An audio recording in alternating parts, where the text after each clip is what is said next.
السلام علیکم ورحمۃ اللہ تعالی وبرکاتہ۔ نحمده ونصلي ونسلم على رسوله الكريم اما بعد فاعوذ بالله من الشیطان الرجیم بسم اللہ الرحمن الرحیم ان اللہ وملائکته یصلون علی النبی یا ایھا الذین آمنوا صلوا علیہ وسلموا تسلیما اللهم صل علی سیدنا ومولانا محمد معدن الجود والکرم وآلہ الکرام وابنہ الکریم وبارک وسلم صلاۃ وسلام علیک یا رسول اللہ صلی اللہ تعالی علیہ وسلم۔ تو ہم نے اس سے پہلے سنا، جو لوگ موجود تھے پہلے سبق کے اندر، کہ ہم مسلمان ہیں، ہمارا دین، ہمارا مذہب اسلام ہے۔ اسلام کے ماننے والوں کو مسلمان اور مسلم کہا جاتا ہے۔ ہمارا کلمہ ہے لا الہ الا اللہ محمد الرسول اللہ۔ اس کا ترجمہ ہوتا ہے، اس کا مطلب ہوتا ہے اللہ کے سوا کوئی معبود نہیں اور محمد صلی اللہ علیہ وسلم اللہ کے رسول ہیں۔ اسلام کی بنیاد 5 چیزوں پر ہے۔ سب سے پہلے تو اس بات کی گواہی دینا کہ اللہ کے سوا کوئی معبود نہیں مطلب اللہ کے سوا کوئی عبادت کے لائق نہیں۔ معبود کا مطلب جس کی عبادت کی جائے۔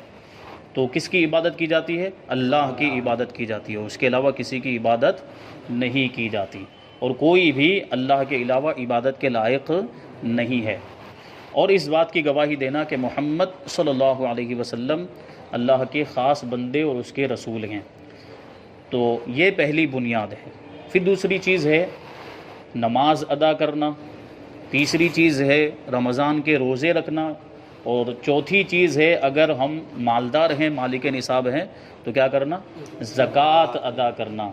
اور اگر ہمارے اندر طاقت ہے حج کرنے کی تو حج کرنا۔ یہ 5 چیزیں ایسی ہیں جو اسلام کی بنیاد ہیں۔ پھر یہ بھی بیان کیا گیا کہ وہ کون سی چیزیں ہیں جن پر ایک مسلمان کو، ایک مومن کو ایمان لانا ضروری ہے۔ مومن مطلب ایمان والا۔ مومن کا مطلب کیا ہوتا ہے؟ ایمان والا۔ وہی جو اسلام کا ماننے والا ہے، جس کا عقیدہ صحیح ہے، وہی مومن ہے۔ تو ایک مومن کے لیے، ایک مسلمان کے لیے کن چیزوں پر ایمان رکھنا ضروری ہے؟ تو وہ ایمان مفصل کے اندر جن چیزوں کا ذکر ہے جو ہم پڑھتے ہیں، آمنت باللہ وملائکتہ وکتبہ ورسلہ والیوم الآخر والقدر خیرہ وشرہ من اللہ تعالی والبعث بعد الموت۔ تو سب سے پہلے ہے آمنت باللہ۔ آمنت کا مطلب ہوتا ہے میں ایمان لایا اللہ پر۔ باللہ مطلب اللہ پر۔ تو سب سے پہلے تو اللہ پر ایمان لانا ضروری ہے۔ پھر ہے وملائکتہ، اور اس کے فرشتوں پر۔ فرشتوں پر بھی ایمان لانا ضروری ہے کہ فرشتوں کی حقیقت ہے، فرشتے بھی اللہ تبارک و تعالیٰ کی ایک مخلوق ہے اور نورانی مخلوق ہے، جو ہر وقت اللہ تبارک و تعالیٰ کی عبادت میں لگے رہتے ہیں، یا جو کام اللہ تبارک و تعالیٰ نے ان کو سونپا ہے وہ کرتے رہتے ہیں، اور کبھی بھی اللہ کی نافرمانی نہیں کرتے۔ فرشتے معصوم ہوتے ہیں، ان سے کبھی کوئی گناہ ہو ہی نہیں سکتا ہے۔ اور انسانوں میں انبیاء کرام معصوم ہوتے ہیں، اللہ کے نبی جو ہوتے ہیں ان سے کبھی کوئی گناہ نہیں ہو سکتا۔ وہ فرشتوں اور انبیاء کرام کے علاوہ جتنے بھی لوگ ہیں ان سے گناہ ہونا ممکن ہے۔ یہ الگ بات ہے کہ اللہ تبارک و تعالیٰ جو اس کے نیک بندے ہوتے ہیں جیسے اولیاء کرام، ان کو گناہوں سے بچا کر رکھتا ہے، محفوظ رکھتا ہے، ٹھیک ہے۔ ورنہ معصوم یعنی جن سے گناہ ناممکن ہے، وہ 2 جماعتیں ہیں، 2 گروہ ہیں۔ وہ کون سے ہیں؟ ایک ہے فرشتے اور دوسرے ہیں انبیاء کرام۔ میں نے اس دن بتایا تھا یہ انبیاء کرام کیا، یہ لفظ اس کا معنی کیا ہوتا ہے؟ یہ نبی کا بہووچن، نبی کی جمع ہے۔ نبی، ایک نبی ہو تو نبی کہیں گے، اور 2 سے زیادہ ہو تو اس کو کہیں گے انبیاء۔ اور کرام کا مطلب ہوتا ہے عزت والے۔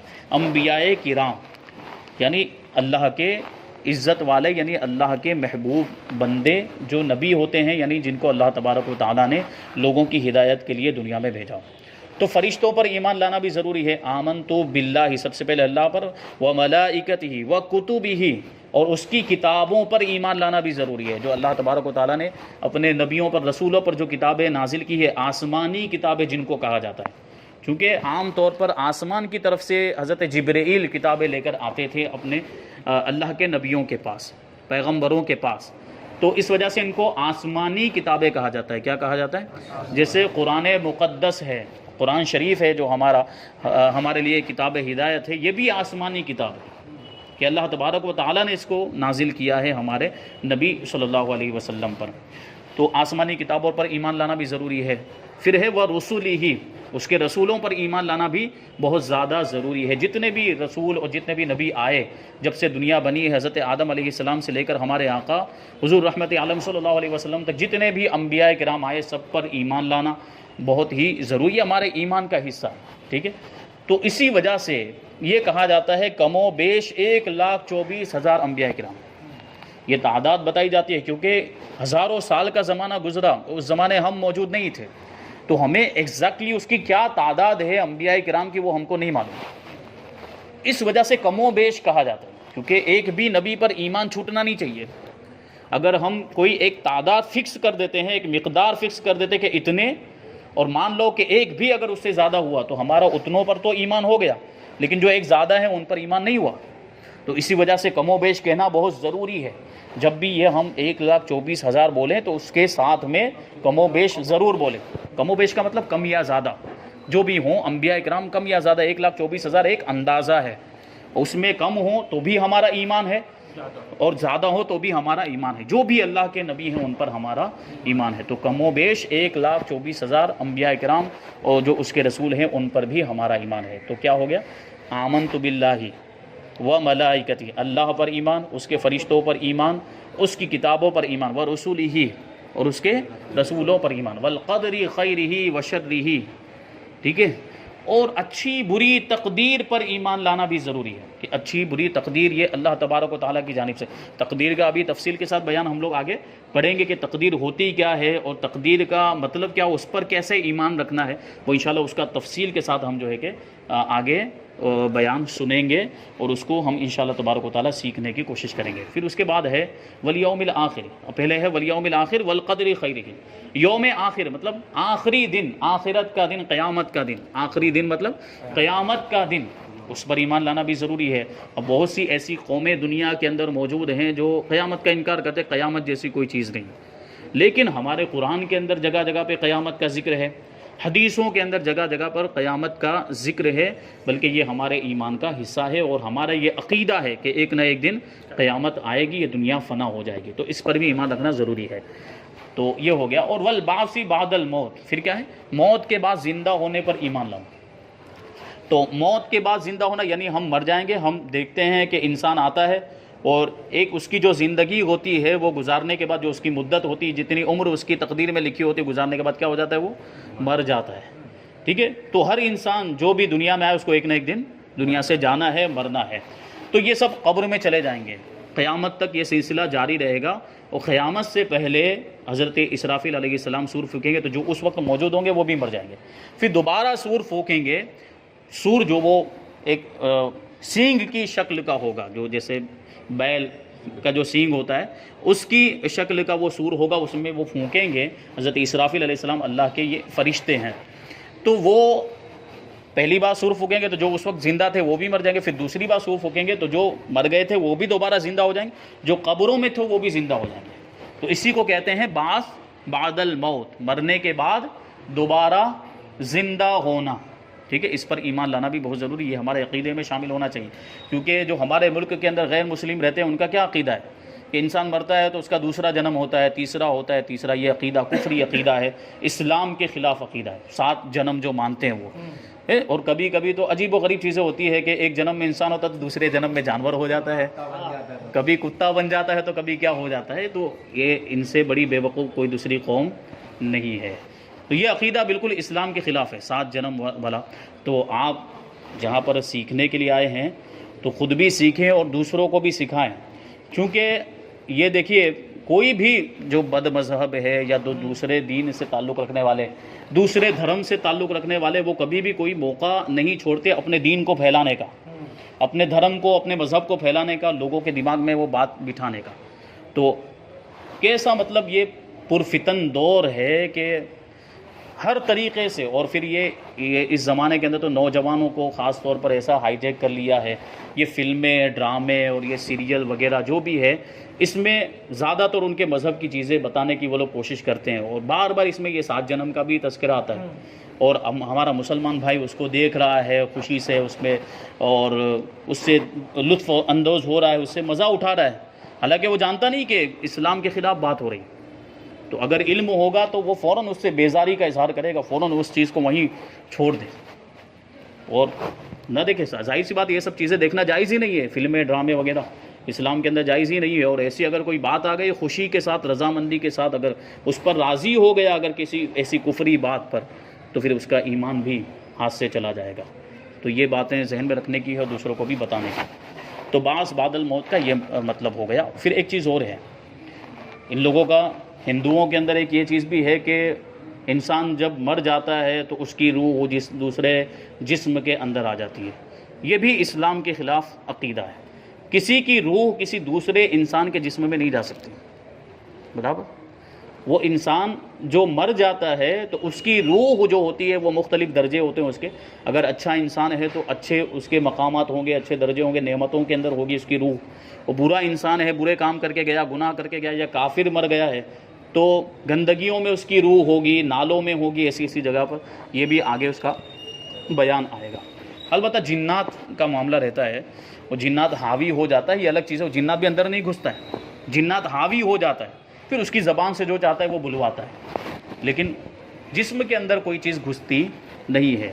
تو یہ جو عقیدہ ہے کہ روح انسان کی دوسرے انسان کے اندر جو ہے کہ آ جاتی ہے، ایسا نہیں ہے، یہ عقیدہ اسلام کے خلاف ہے۔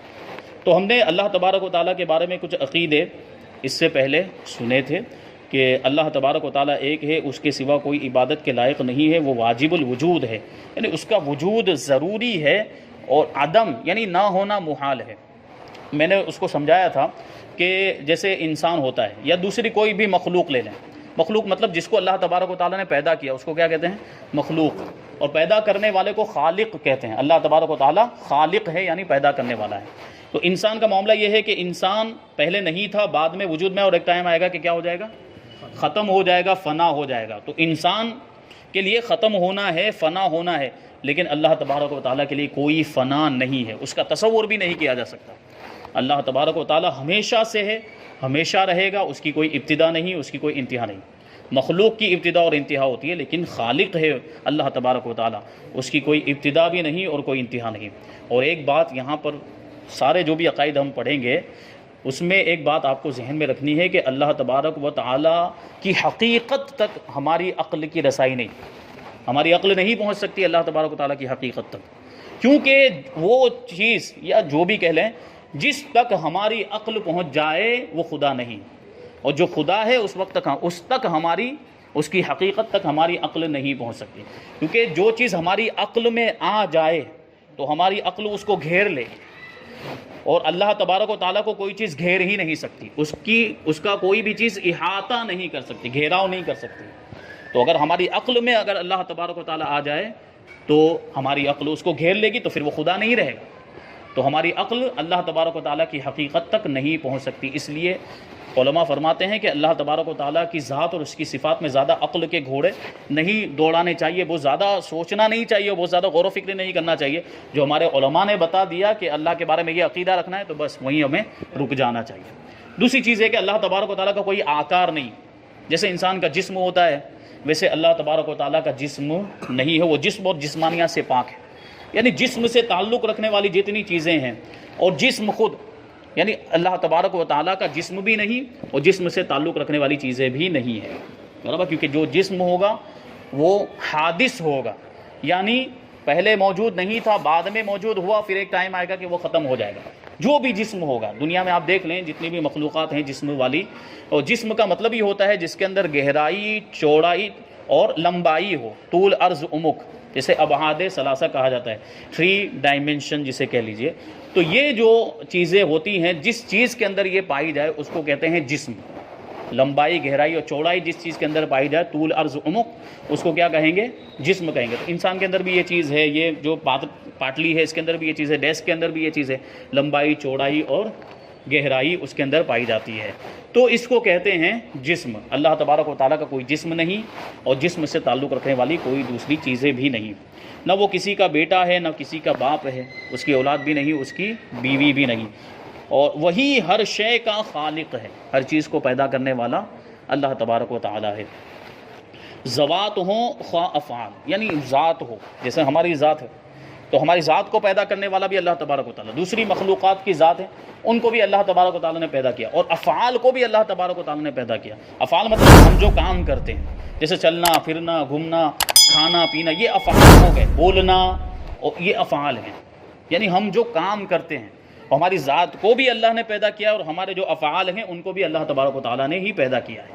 یہ الگ بات ہے کہ کچھ افعال اچھے ہیں، کچھ افعال برے ہیں، تو اچھے کام تو جب ہم کریں گے تو اس کی نسبت ہم اللہ کی طرف کریں گے کہ یہ اللہ کی مرضی سے ہوا، اللہ کے فضل و کرم سے ہم نے اچھا کام کیا۔ لیکن جب برا کام ہو جائے تو ہم اپنے نفس کی طرف اس کی نسبت کریں گے کہ یہ ہمارے نفس کی خرابی کی وجہ سے ہوا ہے، اس کی نسبت اللہ کی طرف نہیں کریں گے، ٹھیک ہے۔ سب اسی کے پیدا کیے ہوئے ہیں، ذوات یعنی جتنی بھی ذاتیں ہیں وہ بھی، اور افعال یعنی سارے کام اللہ تبارک و تعالیٰ نے پیدا کیے۔ حقیقتاً روزی پہنچانے والا وہی ہے، ملائکہ وغیرہ ہم سب وسیلہ ہے۔ وہ روزی کون دیتا ہے؟ اللہ تبارک و تعالیٰ ہے، اور روزی پہنچانے والے فرشتے ہوتے ہیں، فرشتے لے کر آتے ہیں، برکت وغیرہ جو بھی ہوتی ہے فرشتوں کے ذریعے سے، تو یہ فرشتے جو ہیں یہ وسیلہ ہوتے ہیں۔ اور آگے چل کر دیکھ لیں تو بظاہر ہم دنیا کے اندر کام کاج کرتے ہیں، کاروبار کرتے ہیں، محنت کرتے ہیں، تب ہم کو پیسے ملتے ہیں، تب جا کے ہم اس سے جو ہے کہ کھانا خریدتے ہیں، روٹی وغیرہ خریدتے ہیں، تو یہ تو بظاہر ہمیں وہ کام کرنے کی وجہ سے ملے، اور سیٹھ نے دیا یا باس نے دیا جب جا کے ہمیں ملے ہیں، لیکن وہ کیا ہے؟ وسیلہ ہے، ٹھیک ہے، درمیان میں صرف ایک ذریعہ ہے، ورنہ حقیقت میں روزی دینے والا کون ہے؟ اللہ تبارک و تعالیٰ ہے۔ آدمی اگر ویسے ہی بیٹھا رہے تب بھی اللہ تبارک و تعالیٰ اس کو روزی، جیسے پرندے ہوتے ہیں، جانور ہوتے ہیں، ان کو اللہ تبارک و تعالیٰ روزی پہنچاتا ہے۔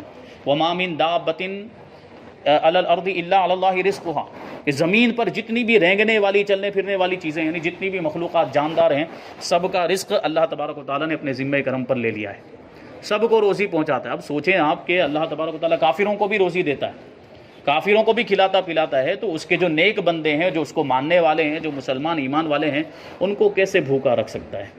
تو یہ عقیدہ ہونا چاہیے کہ روزی پہنچانے والا حقیقت میں اللہ تبارک و تعالیٰ ہے۔ اللہ تبارک و تعالیٰ جسم، جہت، مکان، شکل و صورت اور حرکت و سکون سب سے پاک ہے۔ ابھی میں نے بتایا کہ اللہ تبارک و تعالیٰ کو کوئی جسم نہیں ہے، اسی طرح جہت سے بھی پاک ہے، ڈائریکشن، یہ کہتے ہیں نا آگے پیچھے دائیں بائیں، یہ 4 سمتیں بتائی جاتی ہیں، اور 4 جہتیں بلکہ 8 بتائی جاتی ہیں، جو درمیان والی بھی ایک ہوتی ہے، برابر، ایک تو پورب، پچھم، اتر، دکھن، اور پھر وہ دو درمیان 2 کو ملا کے بنائی جاتی ہے، تو 8 جہتیں بتاتے ہیں، 8 ڈائریکشن بتاتے ہیں۔ تو یہ ڈائریکشن اور یہ جہتیں سب انسانوں کی بنائی ہوئی ہیں، اور یہ انسانوں کے لیے ہے، مخلوق کے لیے ہے۔ اللہ تبارک و تعالیٰ ان ساری چیزوں سے پاک، اللہ کے لیے کوئی ڈائریکشن نہیں، یہ نہیں کہہ سکتے کہ اللہ تبارک و تعالیٰ خاص کسی ایک ڈائریکشن میں ہے۔ اسی وجہ سے اللہ تبارک و تعالیٰ کو اوپر والا کہنا بھی منع ہے، کیونکہ وہ ایک ڈائریکشن ہے، اوپر ایک جہت ہے، تو اللہ تبارک و تعالیٰ کو اوپر والا بھی نہیں کہنا چاہیے۔ اگر کوئی کہتا ہے تو اس کو ہم روکیں گے، منع کریں گے۔ ہاں، اس میں یہ ہوتا ہے کہ مسلمان اگر بول رہا ہے تو مسلمان کی نیت کیا ہوتی ہے، مسلمان کا عقیدہ کیا ہوتا ہے کہ بلندی، کیونکہ اوپر جو ہے یہ بلند ہوگا، جو بھی اوپر ہوگا وہ بلند ہوگا، تو اللہ تعالیٰ سے بلند تو کوئی نہیں ہے، تو بلندی کا ارادہ کرتے ہوئے مسلمان بولتا ہے، لیکن پھر بھی اس سے بچنا چاہیے۔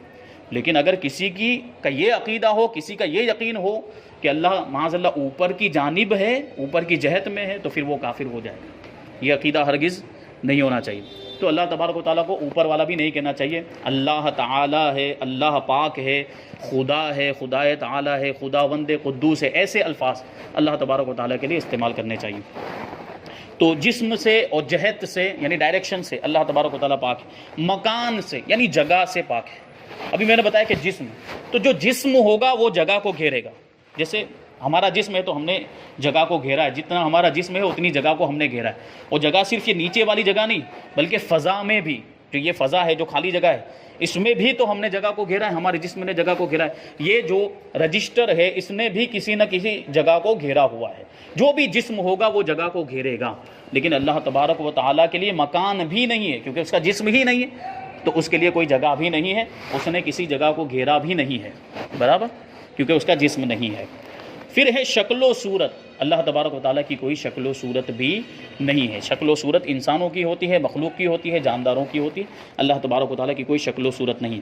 اب اللہ تبارک و تعالیٰ کا دنیا میں کوئی تصور کر ہی نہیں سکتا ہے۔ یہ تو ہم جنت میں جب جائیں گے، اللہ تعالیٰ ایمان پر ہمارے موت نصیب فرمائے، ہمارا خاتمہ ایمان پر ہو، تو جنت میں اللہ تبارک و تعالیٰ کا دیدار ہوگا۔ جب دیکھیں گے تبھی ہمیں اندازہ ہوگا کہ اللہ تبارک و تعالیٰ کی حقیقت کیا ہے، ٹھیک ہے؟ ابھی دنیا میں رہتے ہوئے ہم اس کی حقیقت کو نہیں جان سکتے۔ اللہ تبارک و تعالیٰ کے نیک بندے ہوتے ہیں، ان کو خواب میں دیدار ہوتا ہے، یہ وہ ان کی عبادت و ریاضت و مجاہدہ کی وجہ سے، ان کے مقام و مرتبے کی وجہ سے ہوتا ہے۔ حرکت و سکون سے بھی اللہ تبارک و تعالیٰ پاک ہے۔ حرکت و سکون، حرکت مطلب حرکت کرنا، ایک جگہ سے دوسری جگہ جانا، ہلنا ڈلنا، اس کو کیا کہتے ہیں؟ حرکت۔ اور سکون مطلب حرکت نہ کرنا، ٹھہرے رہنا، ایک جگہ پہ ساکن ہو جانا، اس کو سکون کہتے ہیں۔ تو انسان کے دل میں جب وہ سکون، جو ہم نے نام رکھ لیا ہے شانتی کا، وہ بھی اسی وجہ سے کہ انسان کے دل میں وہ جو ساری جو گھبراہٹیں ہوتی ہے اور جو وحشت، ہیبت وغیرہ، وہ سب ختم ہو جاتی ہے، تو ایک شانتی ہو حاصل، تو اس کو سکون کہہ دیا جاتا ہے۔ لیکن حقیقت میں سکون کا مطلب ہوتا ہے حرکت نہ کرنا، ایک جگہ پہ ٹھہرے رہنا، استھر، تو اس کو کہیں گے سکون۔ تو حرکت کرنے کے مقابلے میں، حرکت کرنے کا اپوزٹ جو ہے وہ ہے سکون۔ تو اللہ تبارک و تعالیٰ حرکت کرنے سے یا ساکن ہونے سے پاک ہے، کیونکہ حرکت کرنا یا ساکن ہو جانا، ٹھہر جانا، یہ جسم کا کام ہے۔ تو یہ ساری چیزیں اسی کے اوپر مبنی ہے۔ اللہ کا جسم ہی نہیں ہے تو وہ حرکت و سکون سے بھی پاک ہوگا۔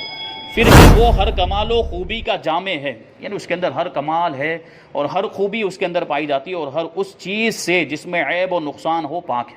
اللہ تبارک و تعالیٰ ہر برائی سے، ہر عیب سے پاک ہے۔ اللہ کی طرف کسی بھی برائی کی نسبت نہیں کر سکتے، کسی بھی غلط کام کی، کسی بھی عیب کی ہم نسبت نہیں کر سکتے۔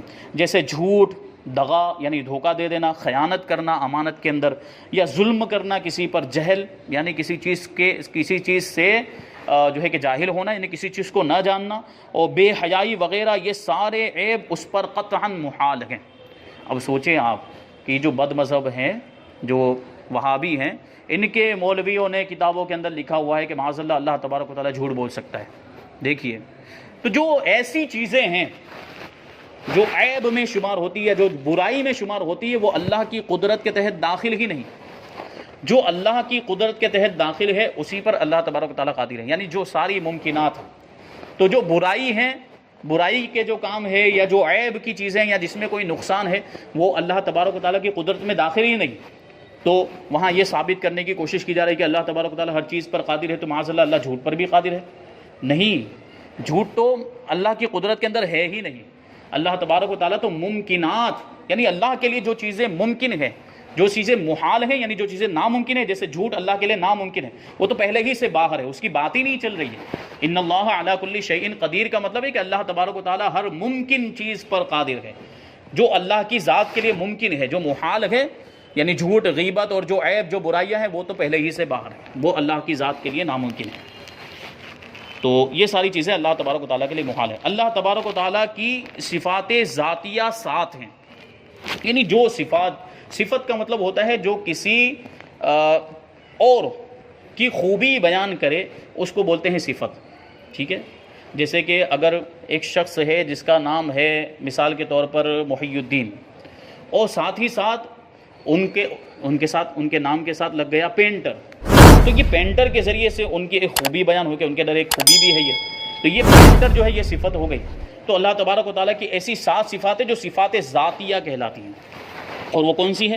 حیات یعنی زندگی، قدرت، اللہ تبارک و تعالیٰ کی قدرت، قادر ہونا، پاور جس کو کہہ لیں، سننا، دیکھنا، کلام کرنا یعنی بات کرنا، علم، ارادہ، کسی بھی چیز کا ارادہ۔ اب ان صفات کی کچھ تفصیل بیان کرتے ہیں کہ حیات یعنی زندگی، تو اللہ تبارک و تعالیٰ کیسا حی ہے اس کو یہاں سے بیان کرتے ہیں۔